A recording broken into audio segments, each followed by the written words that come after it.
1 লাখ থেকে কোটি টাকা পর্যন্ত সুদমুক্ত ঋণের প্রলোভন দেখিয়ে গ্রাম থেকে শত শত মানুষকে ঢাকায় এনে রাজধানীর শাহবাগে পরিস্থিতি অস্থিতিশীল করার অভিযোগ উঠেছে অহিংস গণঅভ্যুত্থান নামের একটি সংগঠনের বিরুদ্ধে।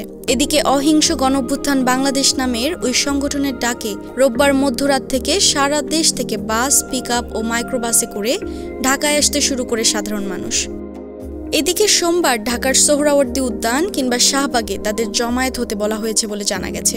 রোববার রাত থেকে ঢাকা বিশ্ববিদ্যালয়ের টিএসসি ও শাহবাগ এলাকায় অনেকে জড়ো হওয়ার চেষ্টা করেন। পরে আইনশৃঙ্খলা বাহিনী ও শিক্ষার্থীরা তাদের সরিয়ে দেন।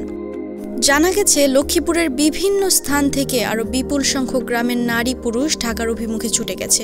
ঘটনার সঙ্গে জড়িত 11 জনকে আটক করা হয়েছে। 3টি বাস ও 4টি মাইক্রোবাস জব্দ আছে। তবে মূল হোতাদের আটক করা সম্ভব হয়নি।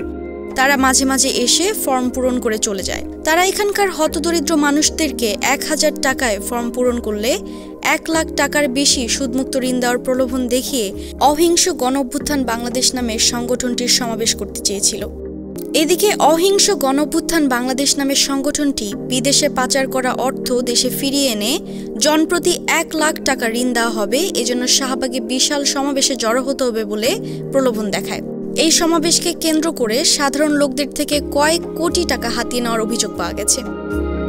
অহিংস গণঅভ্যুত্থান বাংলাদেশের আহ্বায়ক আ.ব.ম. মোস্তফা আমিনকে এর আগে জিজ্ঞাসাবাদের জন্য পুলিশ হেফাজতে নেওয়া হয়। তাকে সহ 15 থেকে 16 জনকে রাজধানীর শাহবাগ থানায় নেওয়ার বিষয়টি নিশ্চিত করেছেন শাহবাগ থানার ভারপ্রাপ্ত কর্মকর্তা Mohammad Khalid Mansur. Nusrat gym, news desk, hello Bangla.